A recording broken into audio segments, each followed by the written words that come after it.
All right, y'all. Daily Q, we here, out here, doing our thing, living our best life. We're back. I know I took some time off from the Daily Q because I got stuff to do, man. I'm just busy. I'm just out here in these streets trying to just do a lot.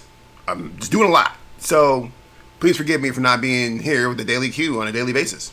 But we're gonna try and change that. From now on, we're gonna be trying to go Monday through Friday, every morning around this time. Episodes would be no longer than 20 minutes. What we're going to try and do now is we're going to try and combine some things together and have a news story and a little bit of motivation at the same time. If I can manage to get this all in the 20-minute time frame that I said I was going to do this in. As you know, I like to talk when I'm in the mood. So, we'll see how it goes. Anyways, let's go ahead and get into this episode because I got things to do, as I said earlier. We got to talk about Mystikal, dog. I know we don't really talk about Mystikal, but we're talking about Mystikal today. Yes, Mystikal, the shake it ass, watch yourself rapper from the early 2000s, extremely popular. Turns out man's dude over here copped another rape charge. Oh, did you hear me wrong? I said another rape charge. Because as you Mystikal fans out there know, man's already went to jail for several years for a rape case. And then he got out and we're all just like, yay, Mystikal's back. And he was on a song with like Mark Ronson. And like he was just like back. And we all just kind of forgot that he was a rapist. But Mystikal didn't want you to forget that because apparently Mystikal has got... Let me actually read the actual article here so I make sure that I have the facts correct and the facts straight. But Mystikal, the shake yourself, shake your ass rapper, has been charged with rape, domestic abuse.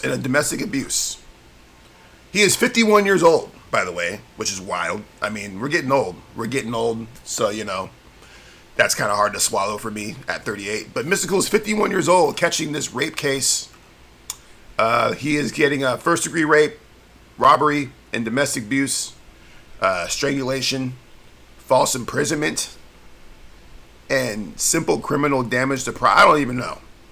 I just know that the reason why I even bring this up, because I know like Mystikal is not like hot. He's not out here like popping in these streets. It's the whole idea behind cancel culture is the reason why I'm even speaking on this. Because of the fact that Mystikal got lucky the first time, right? Because I think, and when I say lucky, that's really not even the right word to describe it. But dude got lucky in the sense that man's went to jail for rape. Now, granted, he had his bangers, Danger! Get on the floor. He has a couple of boppers, you know what I'm saying? Mystikal go rap, you know what I'm saying? I messed with him heavy in the No Limit days when he was rapping on top of the basketball hoop in the Make Him Say video. All that stuff. I liked Mystikal as a rapper. But when he caught that rape case, that first one, I was like, nah, we're done. I'm cool. I'm done with Mystikal. As it should be for most men, rape is a line that I don't really cross. If you are, and with that said, there is such thing as false accusations, etc., and so forth. But it's a stigma. If you get it with, if I hear that you like rape somebody or did something like that, then guess what, dog? We ain't talking anymore, right? And that's just on a local level. And this is something that has happened on a local level, right? So I'm not over here like getting out of control of my thought process here, in the sense that there's probably more rappers who have been in this situation. Mystikal just got caught.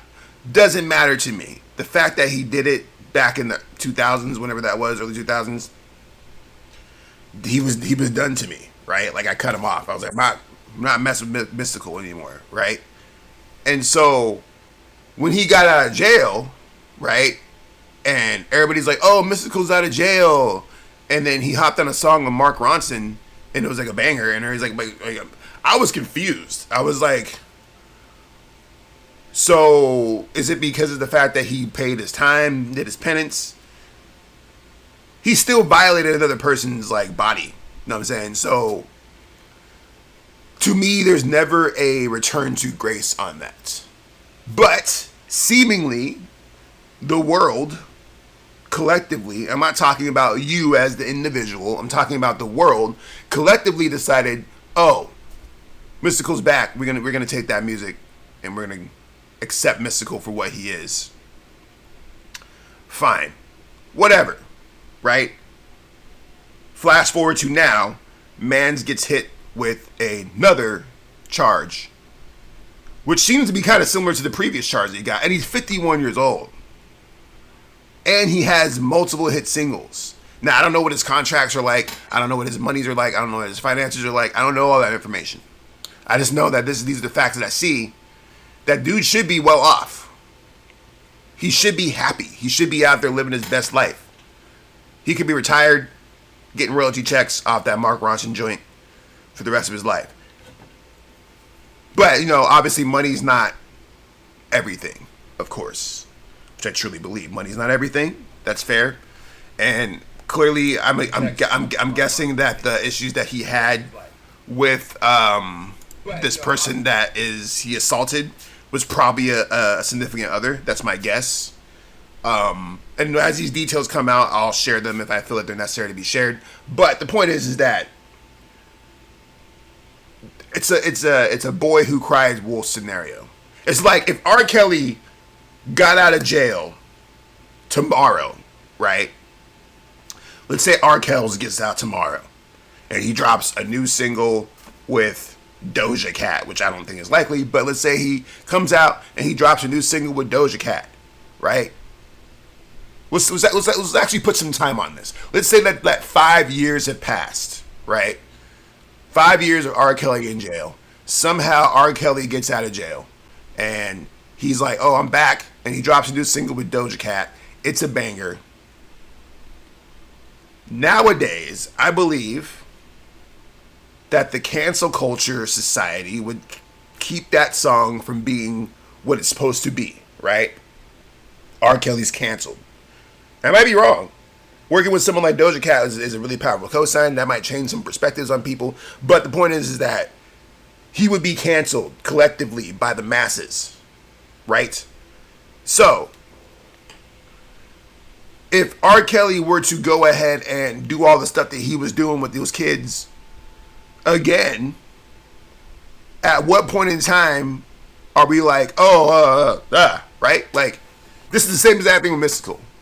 And the reason why I'm like so passionate about this is because this is more like a conversation for the old heads. Because most of these kids don't even know who Mystikal is. So, the TikTok generation doesn't care about Mystikal. We're not over here worried about them. This is an adult thing, like the grown-ups, the old heads that grew up with Mystikal. And I know some of you are like, oh man, when Mystikal came back, you guys were so happy. And it's like, ew. And I'm not knocking you personally. I'm just talking about this was definitely pre-cancel culture when Mystikal snuck in there, right? And this would not happen again. Because clearly, man did not learn his lesson. He was going back to jail for the same stuff that he went to jail for in the first place. So there's a lesson to be learned here, right, kids? Think about it. Anyways, we're going to move on to the next topic real quick because, like I said, we're trying to keep these episodes short and tight. Short and tight is the goal here. We're not going on rants. I want to talk about something that I've been seeing a lot of locally on my level, I guess. I don't like using the word local. Independently, regionally independent on my level. And that is the rap midlife crisis. Now, what is the rap midlife crisis, you guys ask? Well, it happens when a rapper feels like they have to change up their entire aesthetic for the sake of keeping up with the Joneses or whatever you really want to call it, right? And so the reason why I call it midlife crisis because it's very similar to when like a divorced 45-year-old dude goes and buys a new Ferrari and starts clubbing. Same type of vibe, right? Now, there is an interesting balance here that I'm going to try to condensed into this time frame that we have. But there's nothing wrong with evolving with the times. And when I say evolving with the times, I mean growing naturally with the sounds and the influences that are around you, and then you put that into your art, and it's a natural feeling, it's a natural progression, it's a natural growth. Perfect example I can give you of an older artist who is doing this is Nas. Nas's last 3 albums are incredible, and a lot of that incredibleness has to do with the fact that he really adopted and accepted the current generation's sound. Now, he did not start dyeing his hair or putting tattoos on his face or wearing chains or saying all these phrases like lit and blicky. I think I might have said blicky on the album. I don't know. But he wasn't saying doing all these things to keep up with the Joneses, right? What he did is that he found a young producer whose sound is fresh but respectful to previous generations. I'm talking about Hit Boy. And linked up with him and had conversations with him. Like spent studio time with him and kind of like picked his brain a little bit to figure out what's the best way to take your sound and adapt it to the new sound, to the new audience, to the new fans, right? Nas won a Grammy last year off his album because of the fact that he found a way to cross over to the mainstream community, the TikTok generation as we call it right now. He found a way to cross over to them while keeping his roots and maintaining his own personal creed and voice. Now, this is different from when I see older artists start rapping triplets and talking about putting tattoos on their face and wearing chains and hanging out with a bunch of kids.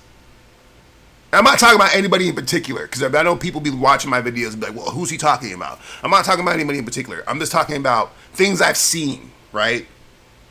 Where it's like, dude is like my age, 40, damn near, and he's hanging out with like 22-year-olds trying to get some of that sauce. And it's not like on some mentoring shit. It's not like on some like old OG shit. It's like, no, I'm like trying to hang out with you guys because like apparently I don't have any friends my own age. And when you get older, hopefully, your goals start to change mentally. It's no longer about the fuck shit out there trying to bang all the chicks and be all up in the club and get all the money and all that. You start thinking about like investments. Start thinking about your family. Start thinking about your future, your death. Start thinking about stuff like that as you get older. And as we get older, as hip hop starts to mature, I really implore older heads to start talking about this stuff on record. Start talking about your mistakes. Start talking about your journey. Start talking about your pain and like where you've been and where you're trying to go. Because the thing about this that's so beautiful and also scary is that hip hop has never been this old before, bro. Some of our favorite rappers right now are old as hell. Like the current crop, like the trifecta of hip hop right now, like the J. Cole's, the Drake, and the Kendricks, and the Big Sean's, and all these people, they're all my age. They're all in the 35 to 40-year-old range, right? And back in my day, when I was a young whippersnapper out here trying to get it popping, they would have been considered washed. Oh, they're over 30 rapping? Remember when that was a thing? Oh, you're 30 and you're rapping? Remember when that was a bar by the Game? When he said, you're 30-year-old and you're still rapping? That was a bar that was popular in the early 2000s. And now the Game is about to drop his next album and he's about 40 years old. So it's just fascinating to me. My point of this little speech here is to implore you guys to just tell your story more. Don't feel like you have to keep up with that dude over there because that dude over there is doing wild stuff with guns and stuff like that. Or this guy over here has a crazy TikTok account, so maybe I should do that. Or this person over here did that, so I should. No. Stick to your guns, dude. And the thing about it, what's beautiful with the rise of these older rappers like Griselda, and even like artists like J. Cole and stuff like that, old head rap is getting kind of popular right now. Because these younger kids, most of these younger kids cannot rap. And when I say rap, I mean like rap, like poetry rap, like the rap that we grew up on, right? A lot of these kids can't poetry rap. I think there's like 4 or 5 rappers I can think of off the top of my head that are poetry rappers. It's like Saba, Denzel Curry. There's a couple others, but that's not the point of this conversation. So the point is that young niggas can't rap. And so when we crave that poetry, when we crave that lyrical prowess, when we crave that emotional current, it's gonna come from these older artists. It's gonna come from these older heads that are versed and experienced and veterans in the poetic aspect of music, right? So I'm telling you guys, like, tell your story. Don't be trying to change up your stuff and start rapping about what these kids are rapping about. I shouldn't see dudes my age rapping about lean and Xanaxes. It's weird, dog. Like I said, it's not aimed at anybody in particular. This is just what I've been observing in the ether. Tell your story. Look at what Griselda's doing right now. And they're doing just that. They're just going out there, keeping it real as hell, telling their story, and grinding. And it's hard work. Which is part of it too, is that a lot of these people are like, man, this is hard work, I don't want to do it. Okay, fine and don't. Don't sit there and put yourself in mental anguish trying to figure out how to make your rap career happen at age 38. Either you have a plan or you don't at this point. And if you have a plan, you should stick to it. I see a lot of rappers just switching it up all the time, right? Like, oh, one day I'm a trap rapper, next day I'm doing conscious bars, the next day I'm doing this, which is fine. But was that your aesthetic the whole time, or are you just trying to throw shit at the wall to see what sticks? And over here, and in the meantime, you're wasting resources, you're wasting studio time, you're wasting beats, you're wasting your time and energy, trying to cling on to something that may or may not work in your favor. And once again, this is just an observation. I might be wrong. Please feel free to tell me if I'm wrong, because, you know, I don't try to act like I'm above it. I'm 38 years old trying to figure this shit out myself.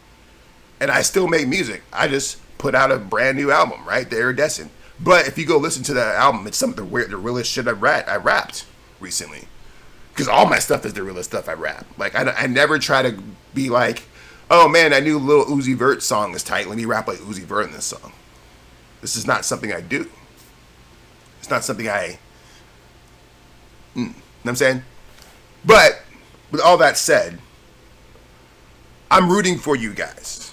If you really want to be an artist past the age of 35, I am rooting for you hard. But what you have to understand is that you have to really be about your integrity, your story, your follow through, and the 2 words that I really come to hate, your hustle and your grind. I hate those words now. They're played out, but you gotta have them. You gotta have your hustle. You gotta have your grind. And as you get older and you have like a family and you have a mortgage and you have things like that, those things get a lot harder to do when you got all these other distractions. And you're tired. Your body's not as cool as it used to be, right? You can't go out to the clubs, to the pizza place and have 18 beers like you used to 10 years ago, right? So you gotta think about your health too. And so this is something like that. As I said, like, I'm not trying to talk down on you. I'm just speaking from someone who is 38 years old and is a rapper and an artist and foresees himself being an artist for the remainder of his life. I will always continue to be an artist. There's not a point in time where I'm going to quit. I was meant to do this, and it's worked out pretty decently financially to where, like, I feel stable doing stuff. I'm shooting this in my own damn studio, for Christ's sakes. So these are just things that I'm trying to pass on to you. Hopefully you get a little bit of inspiration out of it. It doesn't matter. But that's it. Daily Q, dog. We are done. I hope you guys enjoyed the episode. If I can actually maintain this, we'll be back again with another episode tomorrow, talking about whatever news topic I want to talk about and some more motivational stuff for you. You can check out the replay of this video at the Quasar Cult, the Star Trek TV YouTube page. It'll be up here shortly because this live stream is probably going to come down. That's how I'll be doing it. Thanks for watching, guys. We'll see you later. Stay crazy. Peace.